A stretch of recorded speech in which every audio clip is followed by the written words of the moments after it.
हाम्रो प्लान भनेको जसरी इन्डियामा टाटा इन्फोसिसहरूले लाखौं मान्छेहरूलाई रोजगारी दिएर ह्युमन एक्सपोर्ट होइन कि सर्भिस एक्सपोर्ट गरिरहेको छ, हामीले पनि त्यही गर्न। आज भन्दा क्लाउड नहुने थियो भने यो जुम जस्ता प्लेटफर्महरू रन गर्दाखेरि तपाईँले आफ्नो अफिसमा एउटा ठुलो हुन्छ नि टावर जस्तो सर्भरहरू राखेर अनि भिडियो कन्फरेन्सिङ सिस्टम बनाएर आफैले होस्टिङहरू गरेर रन गर्नुपर्ने हुन्थ्यो। विश्वमा अहिले क्लाउड आएको छ, क्लाउडको अन टपमा artificial intelligence, machine learning, IoT, big data, AR, भिआर यी चिजहरू आएको छ नि त। सो हामीले हाम्रो पैसा कहाँ खर्च गर्नु भएन भने डिजिटल नेपाल बनाउने भन्दैमा करोडौं लगाएर डेटा सेन्टर खोल्न थाल्नु। यहाँ गएर चाहिँ लोन लिन मिल्छ, यो प्रोसेस हो भनेर क्लियर बनाइयोस् कि भरे के नहोस् भने 25 लाखको लोन लिनलाई चाहिँ अर्को 10-15 लाख चाहिँ घुस खुवाउनु पर्यो भने चाहिँ त्यो हाम्रो लागि हुन्छ नि मेजर सेटब्याक र डिजास्टर हुन्छ। तो विद्यार्थीले चाहिँ हरेक ल्याबमा $100 बराबरको वार्षिक खर्च गर्न सक्छ भने टिचरले $150 बराबरको चाहिँ खर्च गर्न सक्छ, जुन पैसा चाहिँ उनीहरूले स्टोरेज, कम्प्युट अथवा चाहिँ आर्टिफिसियल इन्टेलिजेन्स, मेसिन लर्निङ जस्ता रिसोर्सेसहरू खर्च गर्न युज गर्न सक्छ।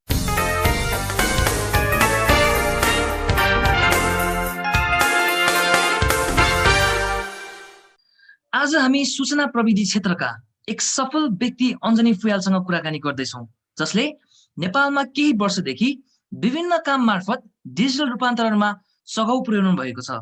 उहाँ जेनेसका ग्लोबल सिटिओ हुनुहुन्छ भने क्लाउड प्रविधिका कन्सल्टेन्ट विज्ञ पनि हुनुहुन्छ। नेपालमा उहाँले संयौंका लागि रोजगारी पनि सिर्जना गरिरहनु भएको छ। यही जुन 1 तारिकमा इन्जिनियरिङ अध्ययन संस्थान पुलचोकमा जेनेस क्लाउड एकाडेमी सुरु हुँदैछ। आज हामी यही विषयमा केन्द्रित भएर अञ्जनी फुयालसँग केही कुराकानी गर्दैछौँ। नमस्कार सर, स्वागत छ हाम्रो यस इन्टरभ्यू सेसनमा हजुरलाई। हजुर नमस्ते, धन्यवाद। म प्रश्नतिर लाग्छु है त सर। मेरो हजुरलाई पहिलो प्रश्न छ, जेनेस क्लाउडमा काम गर्ने कम्पनीको रूपमा धेरैले चिन्दैछन्, तपाईँ आफ्नो कम्पनीलाई कसरी चिन्नुहुन्छ? के गर्छ जेनेसले?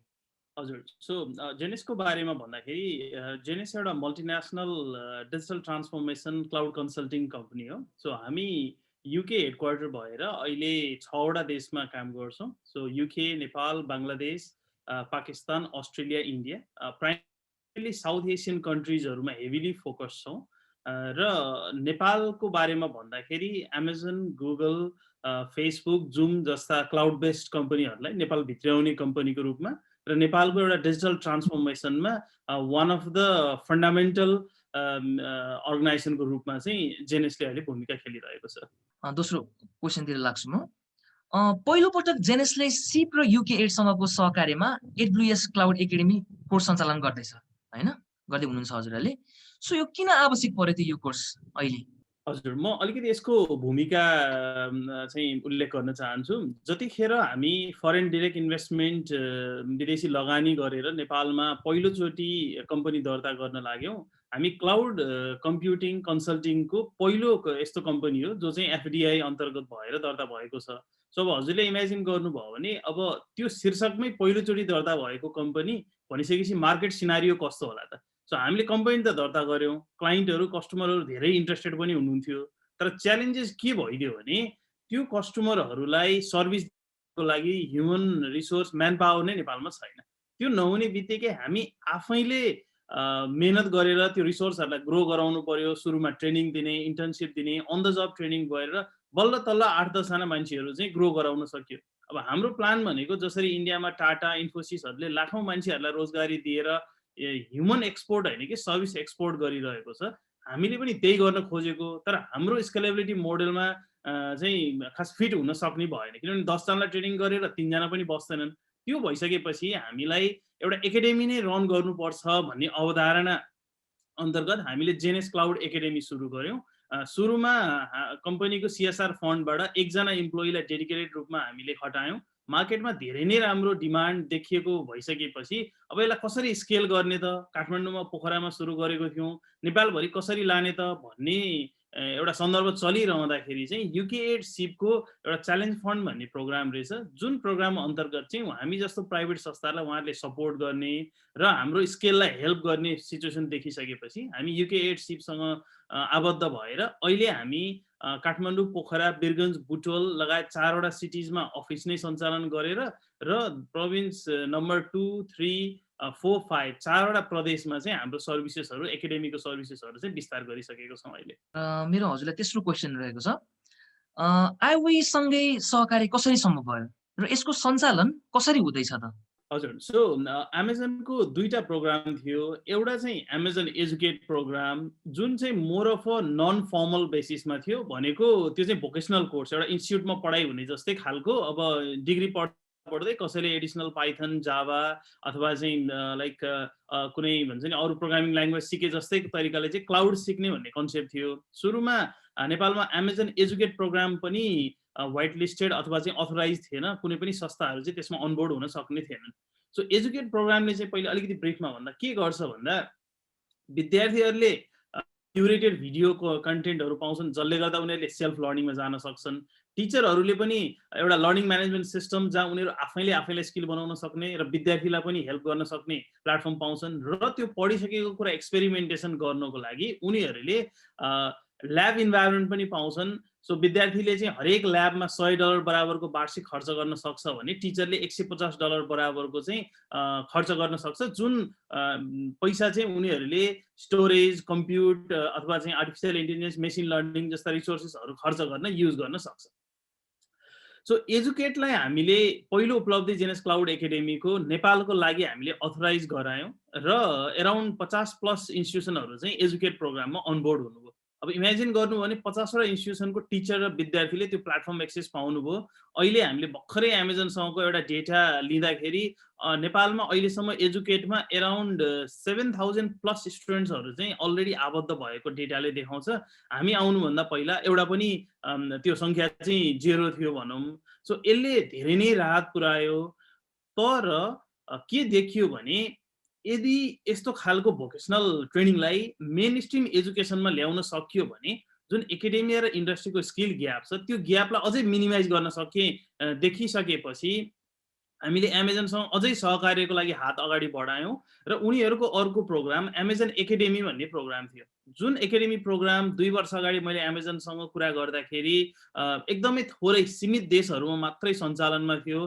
मैले कति कोसिस गर्दाखेरि पनि त्यतिखेर चाहिँ नेपाललाई हामीले व्हाइट लिस्ट गर्न सकेनौँ अथवा अथराइज गर्न सकेनौँ। उनीहरूको भनाइ के थियो भने पहिला तिमीहरू जुन एजुकेट भन्ने नन फर्मल एउटा प्रोग्रामबाट अगाडि बढिरहेको छौ, त्यसकै पेनिट्रेसन राम्रोसँग गरेर देखाउ न, नेपालमा डिमान्ड छ भन्ने कुरा देखाऊ, विद्यार्थीहरू त्यसमा अनबोर्ड गराएर देखाऊ भनेर उनीहरूले भनिरहेको अवस्था थियो। जब अराउन्ड 1.5 वर्षमा 8,000+ स्टुडेन्ट्सहरू चाहिँ एजुकेटमा अनबोर्ड भइसकिसकेपछि र एउटा राम्रो कुरा भनेको एजुकेटमा नेपाल चाहिँ विश्वमै वान अफ द अगाडि बढेको देशको रूपमा रिकग्नाइज भयो। हाम्रो नेपालको जेनेसबाट हुनुहुन्छ निरञ्जन उदास, वान अफ दि नेपालको पहिलो AWS एजुकेट क्लाउड एम्बेसडर हुनुहुन्छ। अब उहाँ चाहिँ एजुकेटको दूत भनौँ एमाजोनको पर्सपेक्टिभबाट। उहाँको भिडियो अथवा उहाँको पिक्चर चाहिँ एमाजोनको क्वार्टरली न्युज लेटरमा स्पोटलाइट भयो, वेबसाइटमा स्पोटलाइट भएर उहाँले नै नेपालमा कसरी चाहिँ अगाडि बढिरहेको छ एजुकेट, टिचर स्टुडेन्टले कसरी बेनिफिट लिनुभएको छ भन्ने कुरा चाहिँ हाइलाइट गरिदिँदाखेरि चाहिँ हामीलाई के सहज भयो भने एमाजोनले त्यो एकाडेमी प्रोग्रामको लागि चाहिँ अब तिमीहरू रेडी छौ है भनेर चाहिँ उनीहरूले ग्रिन सिग्नल दियो। त्यसपछि हामीले आइओईसँग कुरा गऱ्यौँ। पब्लिक सेक्टर अर्गनाइजेसन आइओईले धेरै नै इन्थुजियाजम साथ यो हाम्रो प्रपोजललाई चाहिँ स्वीकार्नु पनि भयो र यो कोलाबोरेसन अगाडि बढाउँ भनेर उहाँहरूको साथबाट पनि धेरै नै सपोर्ट पाइसकेपछि हामीले एउटा जोइन्ट कन्भर्सेसनमा एमाजोन एकाडेमी टिम, त्यस्तै गरी आइओई टिम, हामी र सिप टिमहरू बसेर जाँदाखेरि चाहिँ ल आइओई एउटा प्रेस्टिजियस संस्थालाई यो हामीले प्रोग्राम दिन सक्यौँ भन्यो भने आइओईको स्टुडेन्ट्सहरूलाई पनि बेनिफिट हुने, सँगसँगै एमाजोन एकाडेमीको एउटा रेपुटेसन पनि बिल्ड हुने र नेपालमा जुन एउटा रिसोर्सको च्यालेन्जेसहरू छ त्यो रिसोर्स च्यालेन्ज त्यो ग्याप चाहिँ हामीले मिनिमाइज गर्न सकिन्छौँ भन्ने कुरा सहमति भइसकेपछि जेनेस र आइओई बीच एउटा एमओयू पनि भयो र त्यसै गरी आइओईले एकाडेमीको लागि एप्लाई गरेर अहिले एप्रुभल भएर हामी फर्मल्ली यो लन्चिङ प्रोग्रामको लागि अगाडि बढिरहेको छौँ। So moving on to the another question, कस्ता विद्यार्थीले यसमा अध्ययन गर्न पाउँछन्, शुल्क कस्तो छ र विद्यार्थीले कति दिनु पर्ला यो कोर्सको लागि? हजुर, एकदम राम्रो कुरा प्रश्न सोध्नु भयो। सो म यहाँ अलिकति कन्फ्युजन क्लियरेन्स र डिस्टिङसनको बारेमा भनिदिन्छु। सो एमाजोन एजुकेट प्रोग्राम भनेको चाहिँ more of a non formal vocational जस्तो इन्स्टिट्युटमा गएर हामीले जसरी पाइथन, PHP, जावाहरू पढे जस्तो खालको कोर्सेसहरू हो। तर एमाजोन एकाडेमी प्रोग्राम भनेको चाहिँ यो मेन स्ट्रिम एजुकेसनमा इम्बेड भएको छ। त्यो भनेको के हो भने जसरी म एउटा इन्जिनियरिङको विद्यार्थी भएर इन्जिनियरिङ पढ्दाखेरि 50, 52, 55वटा कतिवटा सब्जेक्टहरू पढ्नुपर्छ। ती सब्जेक्टहरूमा कुनै क्लाउड कम्प्युटिङ हुन्छ होला, कुनैमा नेटवर्किङ हुन्छ होला, कुनैमा सी प्रोग्रामिङ, C++ प्रोग्रामिङहरू हुन्छ होला भने अब एकाडेमी जब इम्बेड भइसकेपछि आइओईमा के हुन्छ भने अहिलेसम्मको हाम्रो कुरा अनुसार 3टा इन्जिनियरिङ विषयमा संकायमा पढाइ हुने 3टा सब्जेक्टहरू विषयहरू चाहिँ एमाजोन एकाडेमीले तयार गरेको करिकुलमको आधारमा पढाइ हुन्छ। सो त्यो हुने बित्तिकै अब यसमा कुनै एडिसनल शुल्क लगायतको कुराहरू हुने भएनन्। उनीहरूले त्यो 54वटा 55वटा सब्जेक्ट मध्येकोमा 3 क्रेडिटको 3टा सब्जेक्ट 9 क्रेडिटको सब्जेक्ट चाहिँ अन्डरग्रेडले पढ्ने भयो। सो जसरी आइओईमा जति शुल्क पे गर्नुहुन्छ त्यही शुल्कमै उहाँहरूले त्यो कोर्समा इनरोल गर्न सक्नुभयो। उहाँहरूको part of the degree program नै हुने भयो। यसको फाइदा भनेको उनीहरूले लोकल डिग्री आइओईको डिग्री पनि पाउने भयो, इन्टरनेसनली एक्रेडिटेड सिलेबसमा उनीहरूले स्टडी पनि गर्ने भयो र त्यो सिलेबसले इन्टरनेसनल सर्टिफिकेसन डिग्रीहरू जस्तो एमाजोनको सर्टिफिकेसनहरू, Amazon solution architect associate, Amazon developer associate certification अथवा चाहिँ एमाजोन सिसअप एसोसिएट सर्टिफिकेसनहरूको पाथवेलाई लिड गर्ने भयो। यसमा कस्ट फ्याक्टर भनेको चाहिँ त्यो सर्टिफिकेसन लिने हो भने त्यो सर्टिफिकेसनको कस्ट चाहिँ आउँछ।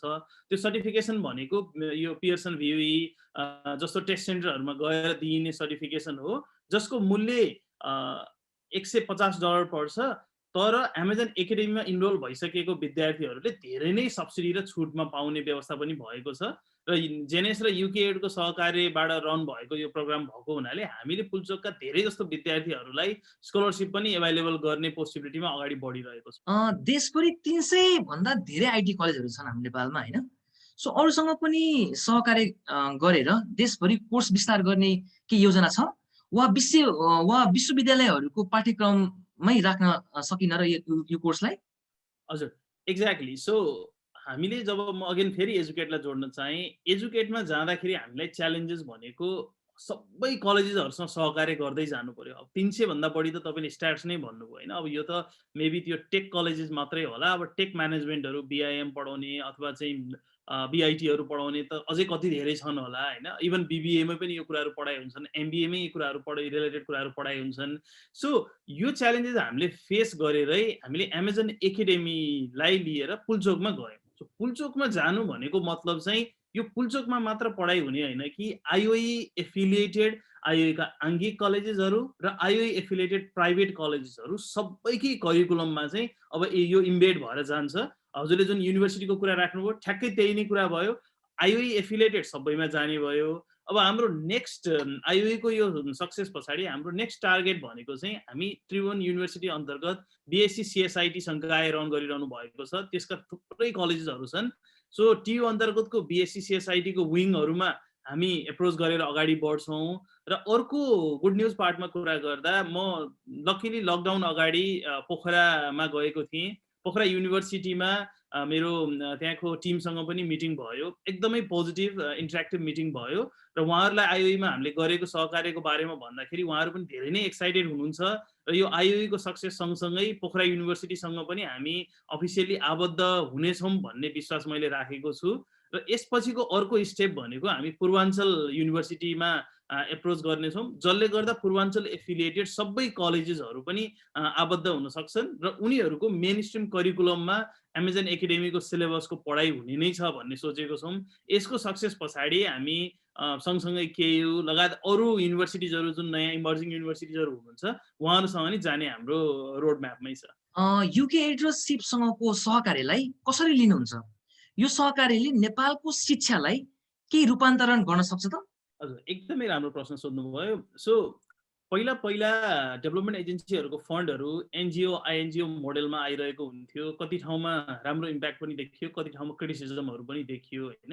तर यो रिसेन्ट अहिले जुन मोडेलमा काम गरिरहेको छ युकेएडसिपले, यसलाई चाहिँ पिपी मोडेल भन्छ, पब्लिक प्राइभेट पार्टनरसिप मोडेल, जस अन्तर्गत हामी एज अ प्राइभेट कम्पनी हामीले सर्टेन फन्ड पाउँछौँ युकेएडसिपसँग, च्यालेन्ज फन्ड अन्तर्गत फन्ड पाउँछौँ र त्यो फन्ड युज गरेर हामीले हाम्रो प्रोग्रामलाई एक्सपान्सन गर्न सक्छौँ।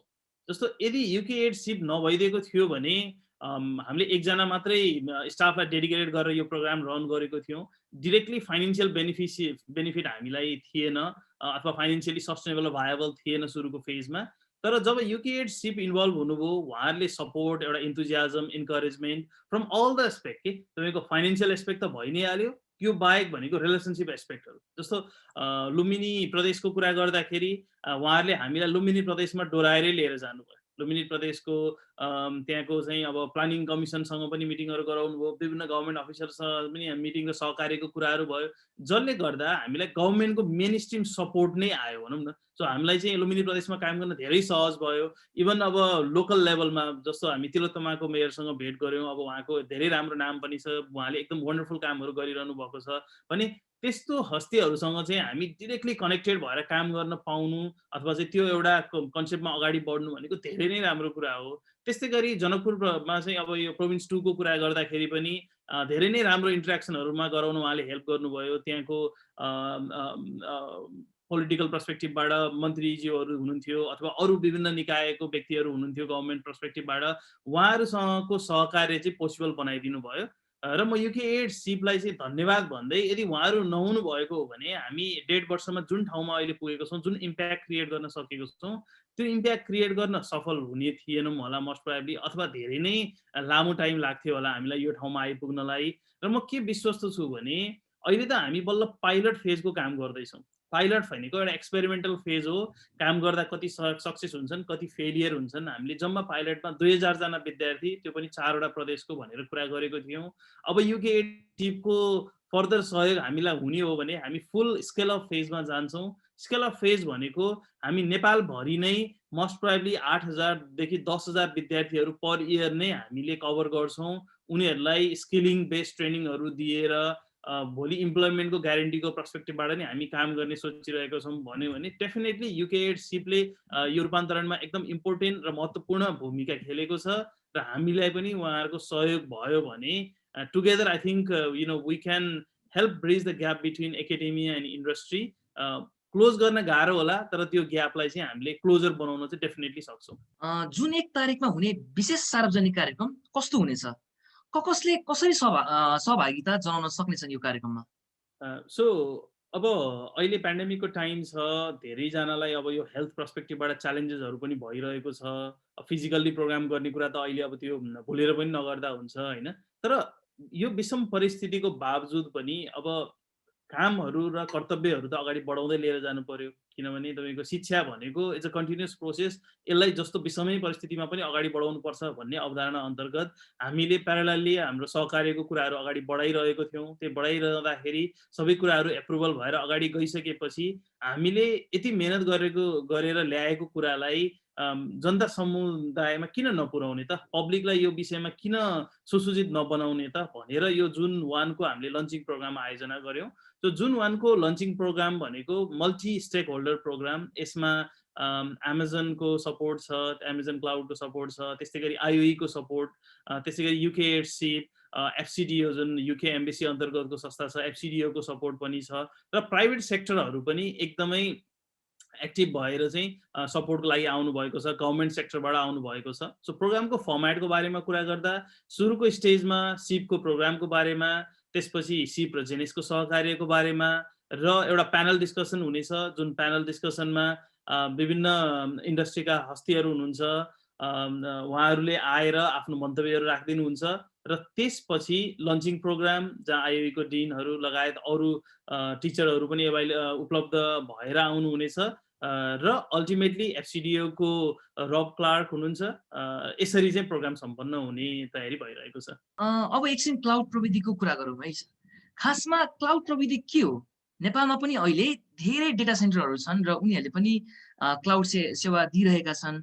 सो के फरक छ उनीहरूको क्लाउड सेवा र क्लाउड सर्भिस र हजुरहरूको क्लाउड सर्भिसमा चाहिँ?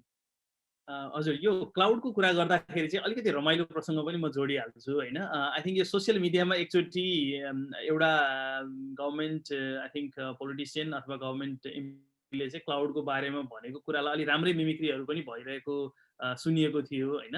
अब यो टपिक नै एकदम इन्ट्रेस्टिङ छ कि अब क्लाउड भन्यो हामीले ट्रेडिसनलमा पढ्दाखेरि त सुन्दाखेरि त बादल भनेर पढिन्थ्यो होइन अब क्लाउडमा डेटा स्टोरेज कसरी गर्ने भन्ने कुराहरू पनि अब कति जनसमुदायमा चाहिँ इन्ट्रेस्टको विषय पनि आउँछ होला एकदम सहज भाषामा भन्दाखेरि अब यदि यही हामी जुमकै कुरा गरौँ अहिले यदि आजभन्दा क्लाउड नहुने थियो भने यो जुम जस्ता प्लेटफर्महरू रन गर्दाखेरि तपाईँले आफ्नो अफिसमा एउटा ठुलो हुन्छ नि टावर जस्तो सर्भरहरू राखेर अनि भिडियो कन्फरेन्सिङ सिस्टम बनाएर आफैले होस्टिङहरू गरेर रन गर्नुपर्ने हुन्थ्यो मैले पनि यहाँ त्यस्तै खालको सिस्टमहरू रन गर्नुपर्ने हुन्थ्यो भने जुम भनेको क्लाउडको एउटा एकदम प्रखर उदाहरण हो जुन चाहिँ अहिले तपाईँले के पनि गर्नु परेन एउटा लिङ्कमा गएर क्लिक गरिसकेपछि हेर्नुहोस् त हामी 4-5 जनाको भिडियोहरू एकैचोटि मजाले देखिन थालेको छ क्लाउड बेस्ड टेक्नोलोजीले चाहिँ के गरिदिन्छ भने मोर अफ आउटसोर्सिङ तपाईँको हेभी लिफ्टिङ हुन्छ नि तपाईँले जुन दुःख गर्नु पर्थ्यो मेहनत गर्नु पर्थ्यो इन्फ्रास्ट्रक्चर टेक्नोलोजी बनाउन मेहनत गर्नु पर्थ्यो त्यो सबै चिज चाहिँ क्लाउड प्रोभाइडरले ह्यान्डल गरिदिन्छ अनि एज अ कन्ज्युमर चाहिँ हामीले भ्यालु एडेड सर्भिस चाहिँ पाउँछौँ जस्तो सिम्पल उदाहरणमा अर्को उदाहरणको कुरा गर्दाखेरि जस्तो टेलिकमको हामीले बत्तीको पैसा अथवा टेलिकममा चाहिँ हामीले टेलिफोनको पैसा तिर्न जाँदाखेरि टेलिकमले सर्भरहरू काहीँ मेन्टेन गर्नु पर्थ्यो त्यो आइदर तपाईँको चाहिँ त्यो पैसा तिर्न गएको अफिसमा होस् अथवा टेलिकमको जाउलाखेलमा होस् अथवा काहीँ सेन्टरमा हुनु पर्थ्यो तर च्यालेन्जेस के हुन्थ्यो भने जस्तो भैँचालो गयो 2015मा होइन भैँचालो जाँदाखेरि चाहिँ तपाईँको होल नेपाल चाहिँ लगभग तहस नहस हुने स्थितिमा थियो भने त्यो बेलामा सर्भरको मतलब खासै कसैले गर्ने अवस्था पनि थिएन अब तपाईँको भैँचालोले चाहिँ त्यसलाई बताबुङ्ग बनाएर गएको भए समस्या हुन्थ्यो बाढी आएर जान सक्ने हुन्छ आगो लागि आएर त्यो समस्या हुन सक्ने हुन्छ अब तपाईँको सर्भर कम्प्युटरहरू भनेका they are very prone to हुन्छ नि टेक्निकल अथवा चाहिँ यो हार्डवेयर डिफेक्टहरू हुन सक्ने हुन्छन् भन्दाखेरि यी सबै च्यालेन्जेसहरू भए अर्को भनेको चोरले चोरेर लगिदिन सक्ने हुन सक्ने भयो यी सबै समस्याहरू हुन्थे नि त हो यो समस्यालाई मिटिगेट गर्न चाहिँ ठुल्ठुला कम्पनीजहरू Amazon Google Microsoft Alibaba Digital Ocean IBM अब इभन ओराकलहरू सेल्सफोर्सहरू जुम नै भयो यी संस्थाहरूले चाहिँ के गर्यो भने तिमीहरूले दुःख गर्नु पर्दैन त्यो सर्भरहरू यी सबै स्टोरेजहरू चाहिँ हामी म्यानेज गरिदिन्छौँ हामीसँग विश्वकै हुन्छ नि one of the best technical रिसोर्सेसहरू एभाइलेबल छन् उनीहरूले तिमीहरूको त्यो हार्डवेयरको सेक्युरिटी गर्नेदेखि लिएर अपरेटिङ सिस्टमको प्याचिङ गर्नेदेखि लिएर सबै चिज व्यवस्था गरिदिन्छौँ हामीले तिमीहरूलाई के दिन्छौँ भने त्यो सर्भर स्टोरेजहरू चाहिँ भाडामा रेन्ट गर्नलाई हामी तिमीहरूलाई दिन्छौँ भन्ने कन्सेप्ट उनीहरूले ल्यायो सिम्पल कन्सेप्ट भनेको क्लाउडको कन्सेप्ट भनेको आफूले हार्डवेयर व्यवस्था नगरेर यी मेन प्रोभाइडरहरूसँग भाडामा लिने कन्सेप्ट भनेको क्लाउड एकदम सिम्पल भाषामा त्यही नै क्लाउड हो अब क्लाउड त त्यसरी भनियो अब कुरा गर्दाखेरि त त्यसो भयो भने त भाडामा त जसले पनि दिन्छ सबैले दिएको भाडामा दिएको वस्तु चाहिँ क्लाउड हो त भनेर कुरा गर्दाखेरि सबैले भाडामा दिने रिसोर्सेसहरू स्टोरेज र कम्प्युट चाहिँ क्लाउड होइन फेरि पब्लिक क्लाउड कम्प्युटिङ होइन किनभने अब यो मैले भन्नुभन्दा पनि इन्टरनेसनल संस्थाहरू जस्तो नेस्ट लगायतका संस्थाहरू छन् यी संस्थाहरूले क्लाउड पब्लिक क्लाउड हुनको लागि सर्टेन क्यारेक्टरिस्टिक्स र फिचर हुनुपर्छ भनेर उनीहरूले डिफाइन गरिदिएका छन् अब म अहिले थ्योरिटिकलमा त्यो फिचरमा त जान्न तर सिम्पल फन्डामेन्टल फिचरको कुरा गर्दाखेरि क्लाउड भनेको चाहिँ इलास्टिक हुनुपर्छ भन्छ कि जस्तो भनेको तन्काएर रबर तन्किन्छ नि तन्काउँदाखेरि एउटा सर्टेन स्टेजसम्म पुग्छ छोड्नु भने जस्ताको जस्तै रिट्र्याक्ट भएर आउँछ नि त सो क्लाउड भनेको चाहिँ elasticity should be a feature भनेको तपाईँलाई आज एउटा सर्भर चाहियो तपाईँले एउटा लिन सक्नुहुन्छ 1000वटा चाहियो 1000 लिन सक्नुहुन्छ 500 चाहियो 500 लिन सक्नुभयो कि त्यो इलास्टिसिटी पार्ट अर्को भन्छ pay as you go model तपाईँलाई चाहियो पे गर्नुहोस् हाम्रो एनटिसीको प्रिपेड फोन जस्तो कि 500 हाल्यो अनि फोन गर्यो भने पैसा काट्छ अनि फोन गरेन भने पैसा काट्दैन हैन सो अब तपाईको यस्ता अब यी दुईटा फिचर भयो मैले एकदम सिम्पल दुईटा फिचरको कुरा गरेँ सो यी फिचरहरू एडर गर्छन् भन्यो भने तिनीहरू क्लाउडको क्लासिफिकेसनमा पर्छन् अब अघि तपाईले भन्नुभयो तपाईले चाहिँ नेपालमा लोकल क्लाउड कम्पनीहरू छन् भन्नुभयो हैन म अलिकति ठोक्वा गरेर के भन्छु भन्दा the way we are using the name cloud in Nepal is wrong cloud हुनलाई त मैले भनिहालेँ त्यो निस्टको डेफिनेसन अन्तर्गतको एउटा स्ट्यान्डर्ड फलो गर्नु पर्यो नि त जस्तो डाक्टर हुनु भनेको चाहिँ देयर इज अ मेडिकल काउन्सिलले एउटा सर्टिफाई गरिदिएको व्यक्ति डाक्टर हुन्छ नि म डाक्टर भन्ने जान त पाउँदिनँ नि त हैन मलाई चाहिँ ल 5 वर्ष चाहिँ मैले हेल्थको काम गरेको अनुभव छ भने I cannot be a doctor exactly so नेपालका क्लाउड कम्पनीहरू भनिएका कम्पनीहरू चाहिँ they are not pure public cloud उनीहरू प्योर पब्लिक क्लाउड होइनन् बट आई वुड से भन्दा they are data centre company who is renting the कोलोकेसनहरू हु इज रेन्टिङ द VMsहरू गरिरहेका छन् तर पब्लिक क्लाउडको डेफिनेसनमा उनीहरू पर्दैनन् अब तपाईले भन्नुभएको डिफरेन्स के छ भन्ने कुरा त आई थिंक यहीँबाटै देखियो किनभने पब्लिक क्लाउड हुनलाई त्यति सहज छैन त्यही भएर त तपाईको विश्वमा धेरै नामहरू नै छैनन् नि त विश्वका मेजर कम्पनीज मध्ये 5-7 वटा नामहरू मात्रै छन् अनि यिनीहरूको आफ्नै च्यालेन्जेस र बेनिफिटहरू छ। सो यदि पब्लिक क्लाउडमा जाने बित्तिकै जुन इलास्टिसिटीको कुरा गरौँ, जस्तो हाम्रो एउटा नेपालकै कस्टमर हुनुहुन्छ, उहाँहरूले कुनै एउटा टाइममा 700-800 वटा सर्भरहरू एकैचोटि क्रिएट गरेर ब्याच प्रोसेसिङमा काम गर्नुहुन्छ अनि बन्द गरिदिनुहुन्छ। ल अब म तपाईँलाई नै प्रश्न सोध्छु, नेपालको कुनै डेटा सेन्टर कम्पनीले त्यो खालको फेसिलिटी दिन सक्छ त? त्यो नसक्ने बित्तिकै इलास्टिसिटी कुरा त रोकियो नि त, देयर इज नो इलास्टिसिटी। अब अर्को कुरा आउँछ तपाईँको पेआइजीको मोडलको कुरा, नेपालको कम्पनीमा गएर ल मलाई चाहिँ यो सर्भर चाहियो अथवा चाहिँ सेल्फ प्रोभिजनिङ, अटो प्रोभिजनिङ भन्छ, म कहीँ कन्सोलमा गएर चाहिँ अटोमेटिकली मलाई 10 GB को एउटा सर्भर, यति प्रोसेसरको सर्भर चाहियो भने निकाल्न सकिँदैन। त्यो नसक्ने बित्तिकै that is not cloud at all. अनि त्यो कुरा चाहिँ जुन पब्लिकले एउटा जुन इनोभेसनको पार्टमा अगाडि बढ्न सहज हुन्थ्यो नि, त्यो हुँदैन डेफिनेटली। सो डिफरेन्स चाहिँ यही नै छ प्रजुलजी। पक्कै पनि सर, अहिले चाहिँ cloud computing has been one of the emerging technology होइन, र हजुरहरू चाहिँ एज एन एक्सपर्ट अर्गनाइज ग्रुपमा यसमा काम पनि गरिरहनु भएको छ, and that really sounds interesting and informative है सर। सो मुभिङ अन, सरकारी वेब तथा एप्लिकेसन त देशभित्रै डेटा सेन्टरमा राख्नुपर्ने बाध्यता पनि छ अहिले।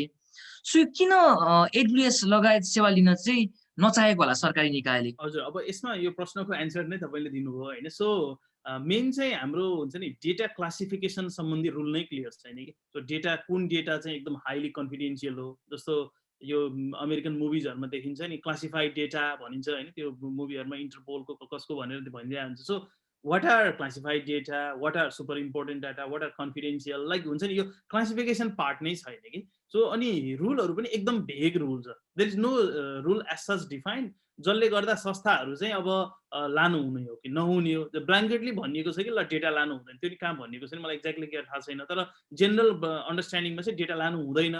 डेटा भनेको देशको सार्वभौम सत्ता चाहिँ कभर गर्ने कुरा हो, त्यो लग्यो भनेदेखि त लेट्स से अमेरिकाले डेटा लिएर गयो भने भोलि चोरेर चाहिँ हाम्रो सिक्रेट पत्ता लगाइदिएला भन्ने खालको एउटा मिसकन्सेप्सनहरू एकदम धेरै छन् कि, विच इज एब्सोल्युटली रङ। किनभने ग्लोबल प्र्याक्टिसमा हेर्नुभयो भने इभन पेन्टागन जस्तो आई थिङ्क विश्वकै one of the security conscious संस्था होला, Pentagon is going on cloud, कति केसहरू उनीहरूले क्लाउडमा गइसकेको छ। जस्तो जेडाई भन्ने $10 बिलियन को प्रोजेक्ट चाहिँ Microsoft and Amazon are struggling to gain the contract भनौँ न। सो अब इमेजिन गर्नु भने Pentagon is moving to go on cloud भन्यो भने अब हामीले अरूको के कुरा गर्ने, एउटा त्यो कुरा।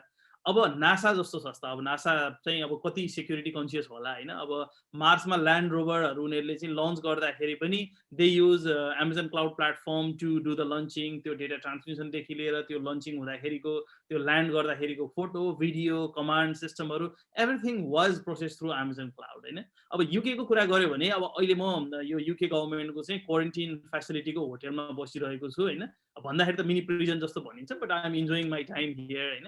किन भन्दाखेरि मैले कम्पेरिजन कहाँ गर्छु भने हाम्रो गभर्मेन्टको चाहिँ बाहिर आउँदाखेरिको CCMC फर्म भराउन लगाइरहेको थियो उनीहरूले, अनि to be really frank and honest Nepalese गभर्मेन्टको CCMC त्यो फर्म भराइको अनुभव र युकेमा पनि मैले प्यासेन्जर लोकेटर फर्मको चाहिँ फर्म भराइको अनुभवको कुरा गर्दा 1 र 10 को डिफरेन्स छ कि।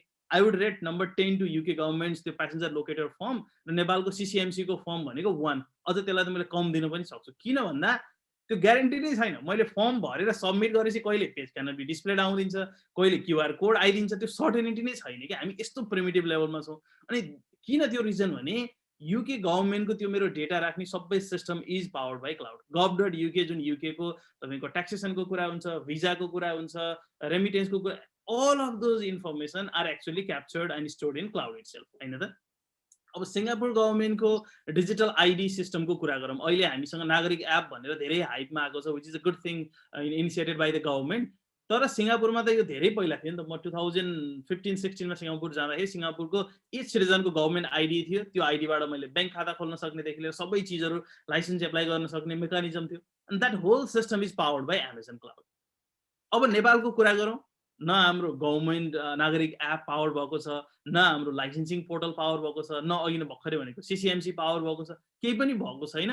भन्ने बेलामा गभर्मेन्ट क्लाउडमा गरिन्छ भनिन्छ, तर अघि न अघि अब I would like to ask the question कि त्यो गभर्मेन्ट क्लाउड भनेको does it actually follow the characteristics of cloud computing?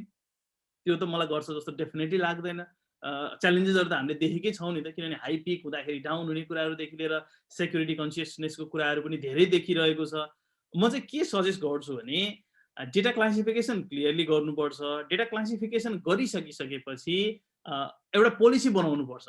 I completely agree, certain crucial डेटाहरू कन्ट्री छोड्नुहुन्न भन्ने कुराहरू राख्नु भएको छ, that's okay, I completely agree on that. र आई थिङ्क त्यो हामीले मेन्टेन पनि गर्नुपर्छ होला, सबै देशको आफ्नो रुल सिद्धान्त पोलिसिजहरू हुन्छन्, द्याट्स ओके। तर त्यो पोलिसीलाई चाहिँ एउटा हतियार बनाएर हुन्छ नि ब्ल्याङ्केटली डिनाइ गर्ने रुलहरू चाहिँ बनाउनु भएन। जस्तो डेटा भनेको केमा हुन्छ भन्दा, एपको कुरा गरौँ, डेटा भनेको त डेटाबेसमा बस्छ नि त।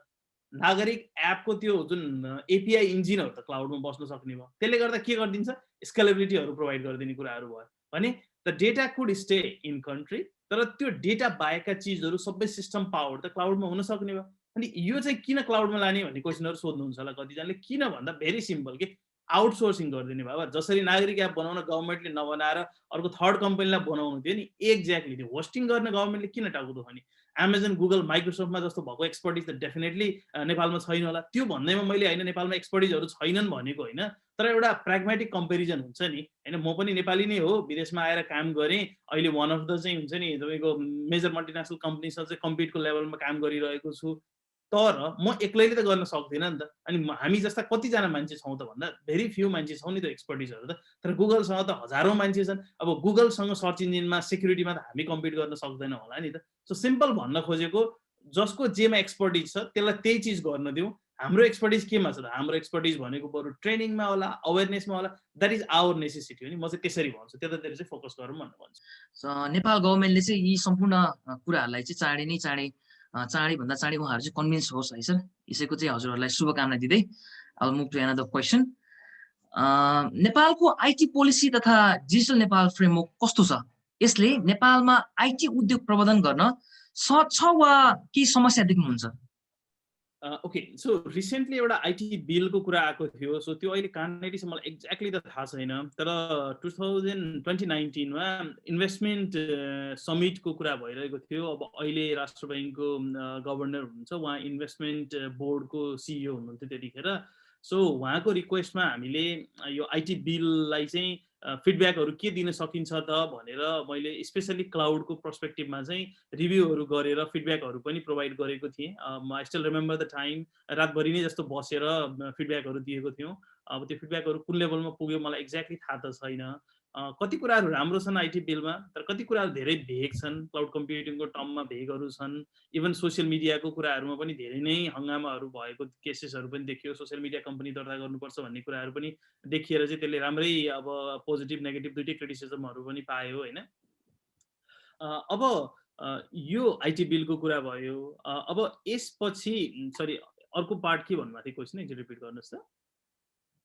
अर्को पार्ट चाहिँ अब यो नेपालको, म फेरि पनि भन्छु है त सुरुबाट है सर, नेपालको आइटी पोलिसी तथा डिजिटल नेपाल फ्रेमवर्क कस्तो छ होइन, र यसले चाहिँ नेपालमा आइटी उद्योग प्रबन्धन गर्न सहज छ वा कुनै इस्यु देख्नुहुन्छ हजुरले यसमा? ओके, सो पहिलो पार्ट त मैले भनिहालेँ। सो डिजिटल नेपाल फ्रेमवर्कको कुरा गर्दाखेरि एकदम वन्डरफुल तरिकाले चाहिँ डिजिटल नेपाल फ्रेमवर्क बनेको छ। एकदमै राम्रो अवधारणा हो डिजिटल नेपाल फ्रेमवर्कको अवधारणा। त्यसमा मैले यति भास्ट छ नि त्यो, मैले थुप्रै टाइम लगाएर पढेँ होइन, धेरै भास्ट छ, धेरै कुराहरू कभर गर्न खोजिएको छ। अहिले I wouldn't do any comment on digital Nepal framework, तर जेनरलाइज पार्टमा मैले भन्दाखेरि हाम्रोमा रुलहरू अनि त्यसपछि गाइडेन्सहरू नराम्रो कहिले पनि बनेको छैन कि।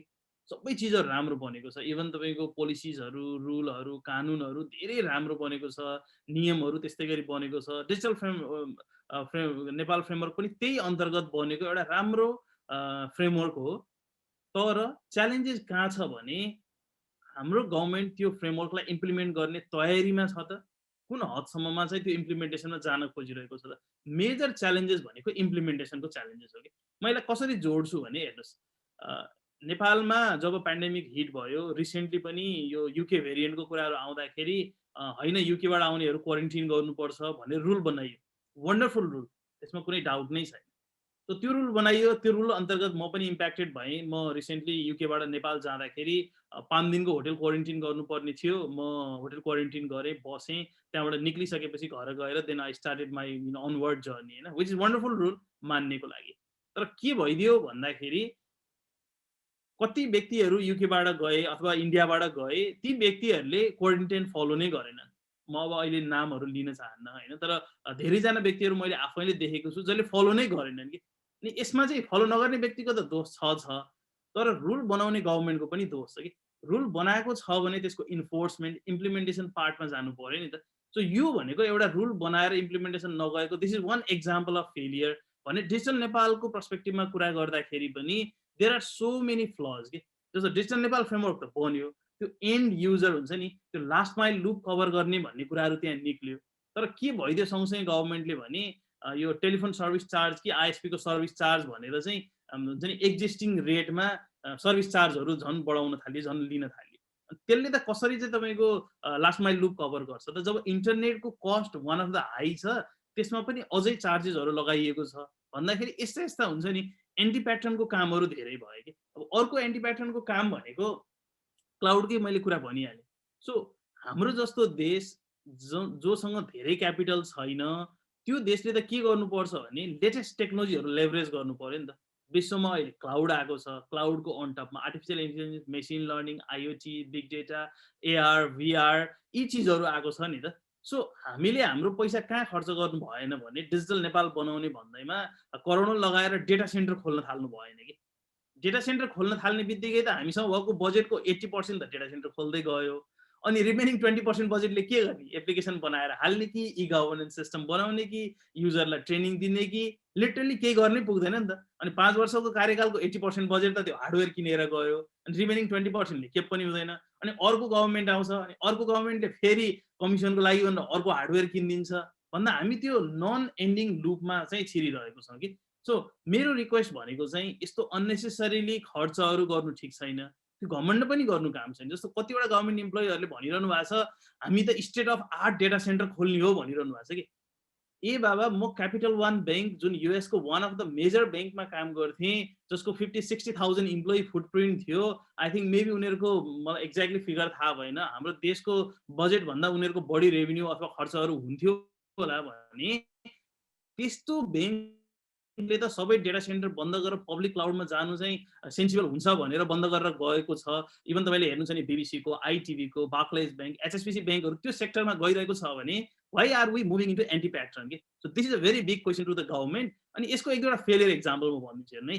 अब यो टियुमा अघि टियुको कुरा निकाल्नु भयो। सो कुन गभर्मेन्टले चाहिँ टियुलाई टन्नै अनुदान दियो अरे भनेर स्टेट अफ आर्ट सर्भरहरू, डेलका खतरा खतरा हार्डवेयर ऱ्याकहरू, त्यो एसी सिस्टमहरू, सेक्युरिटी ड्रिल भएका सिस्टमहरूका सर्भरहरू, करोडौँका सर्भर सिस्टमहरू त्यहाँ मैले देखेँ।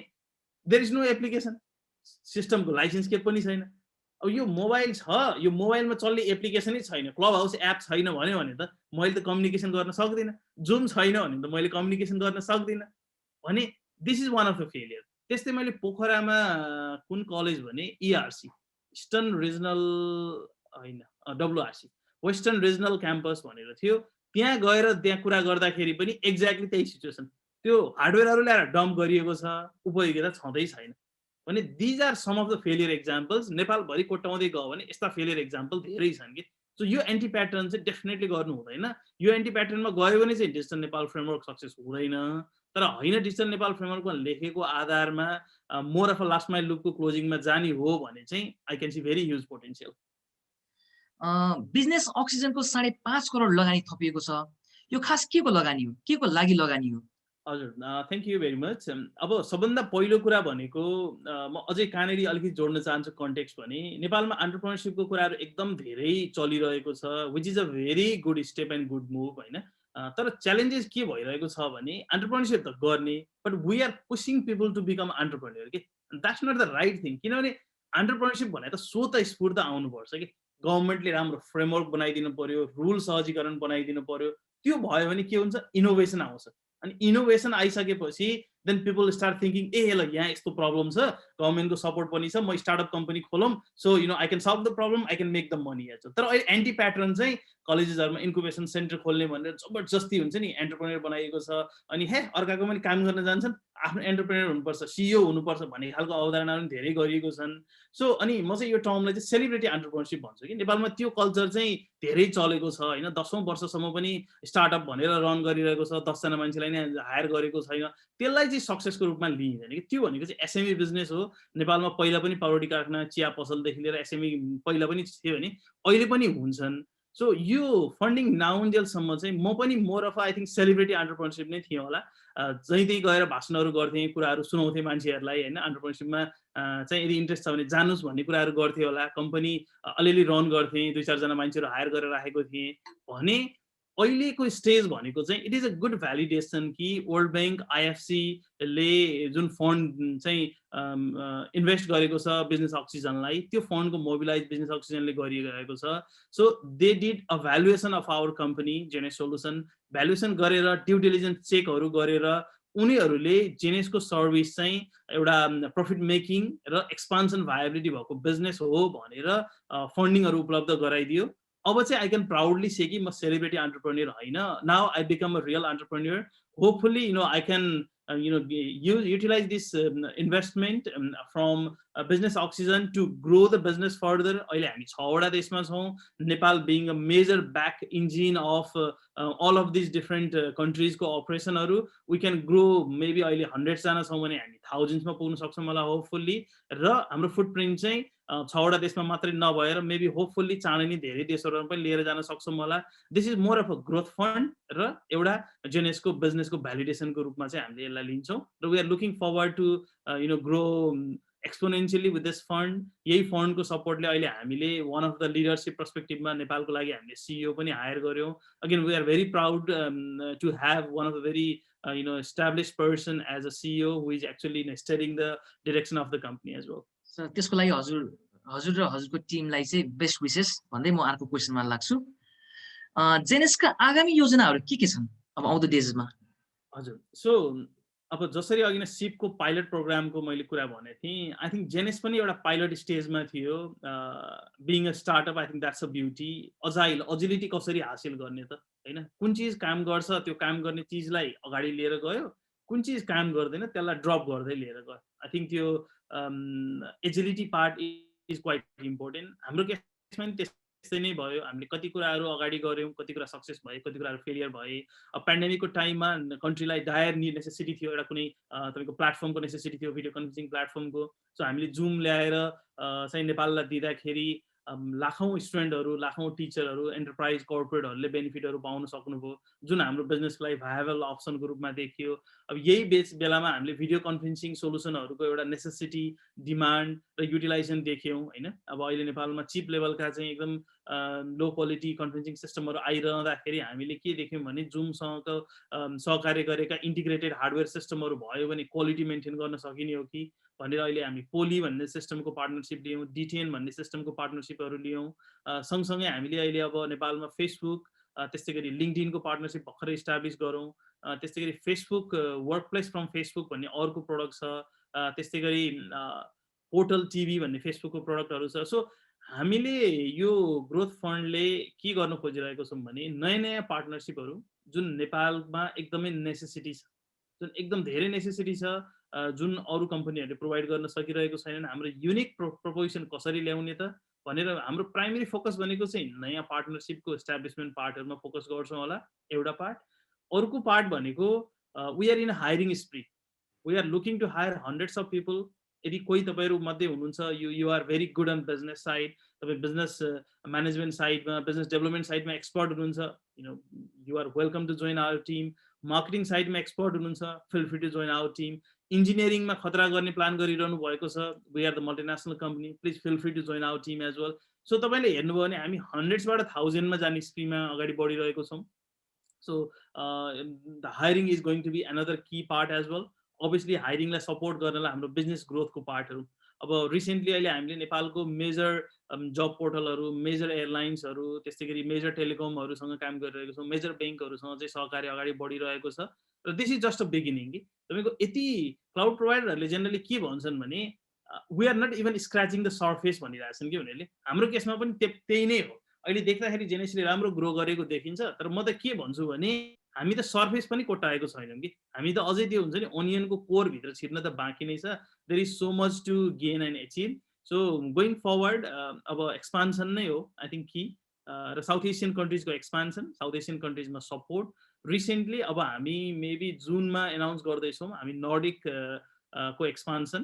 नर्डिकमा चाहिँ हामी फिनल्यान्डमा एज अ हेडक्वार्टरको रूपमा इस्टाब्लिस गर्दैछौँ भने जुन भित्रैमा हामी युएसको एक्सपान्सनको लागि पनि फाइनलाइज गर्ने फेजमा छौँ र अर्को पार्टहरू भनेको धेरै इन्भेस्टरसँग कुराहरू भइरहेको छ जसले जेनेस क्लाउड एकाडेमीमा इन्भेस्टमेन्टको कुराहरू देखाइरहनु भएको छ जसले अब जस्तो अफ्रिकाको एक्सपान्सनको प्लानहरूमा कुराहरू देखाइरहनु भएको छ आई वुड से हाम्रो बिजनेस मोडल चाहिँ एउटा भ्यालिडेट भएको छ now we can replicate the model pretty much in anywhere in the world itself.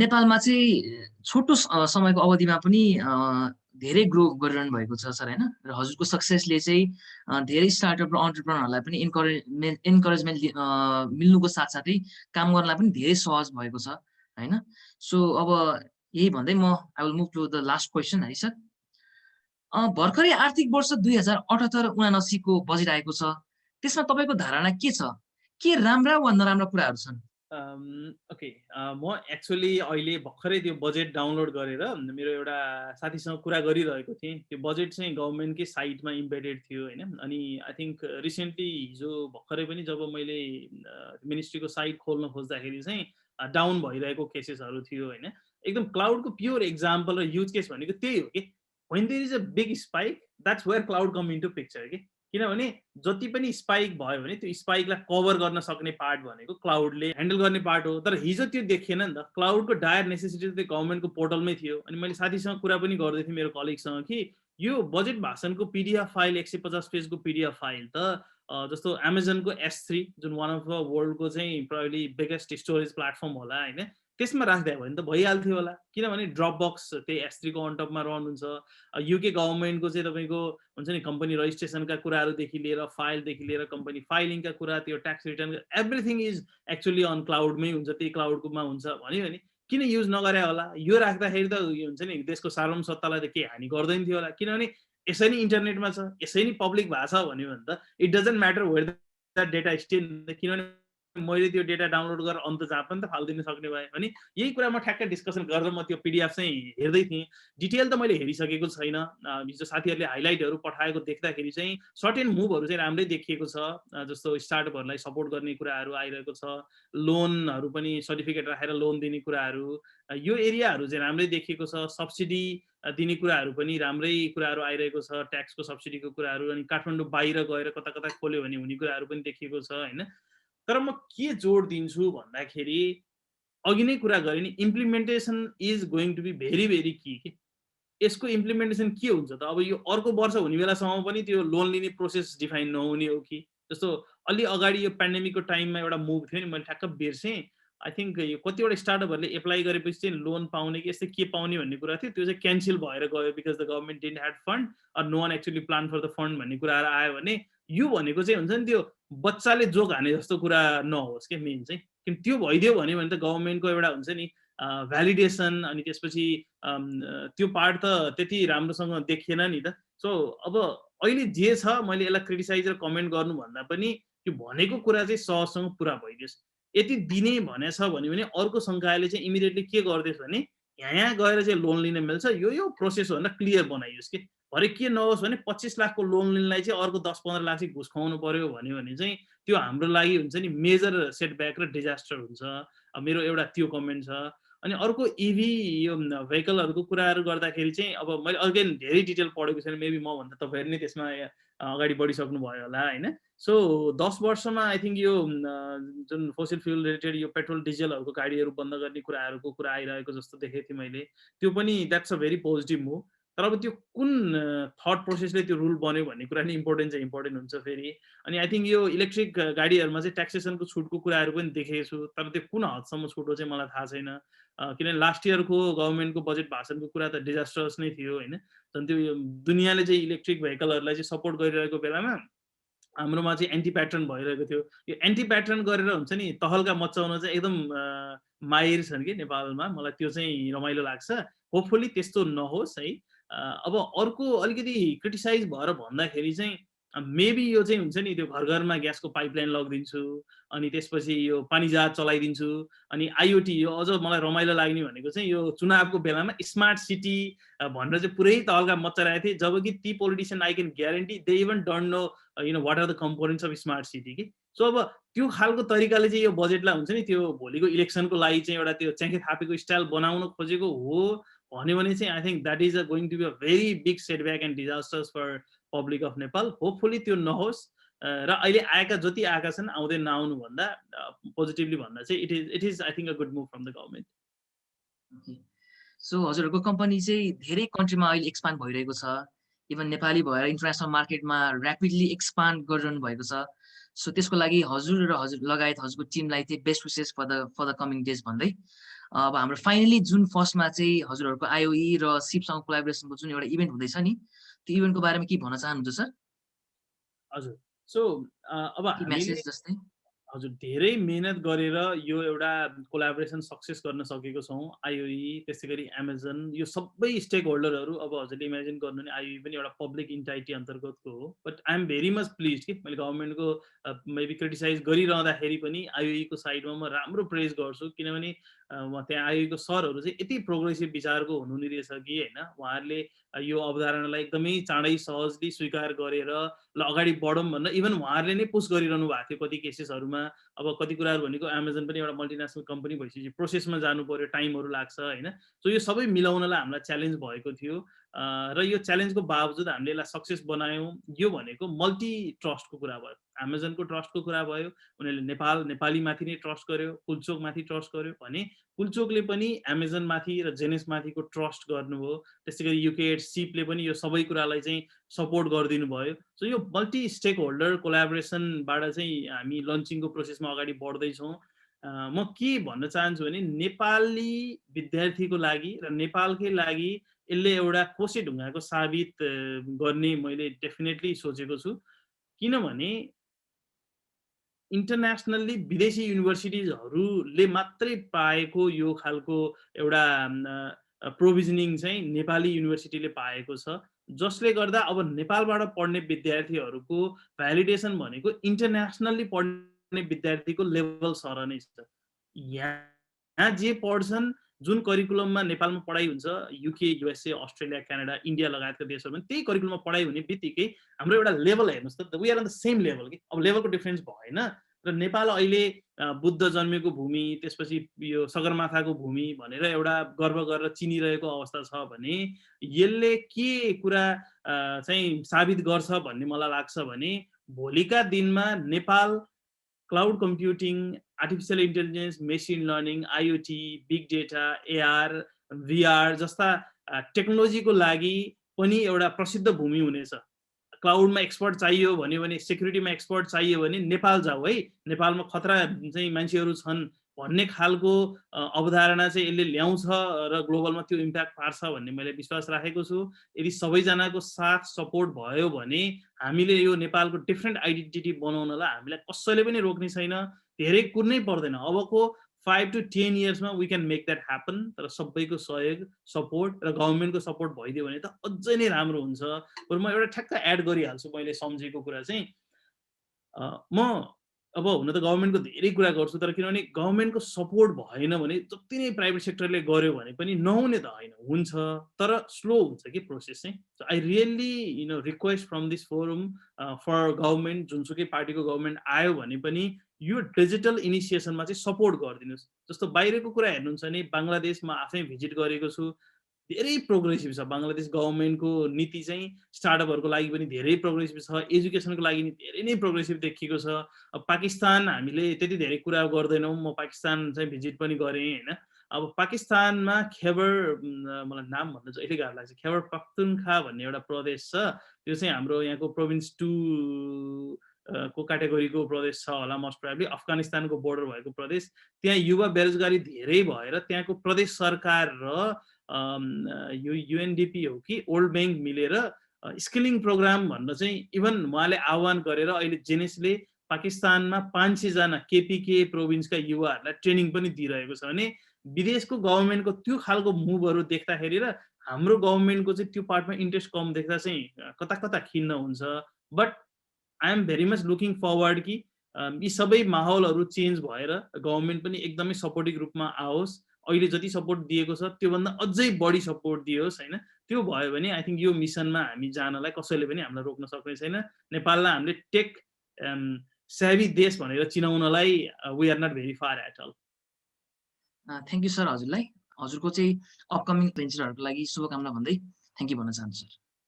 Thank you very much, Prajwalji. Namaste. Thank you for having me here.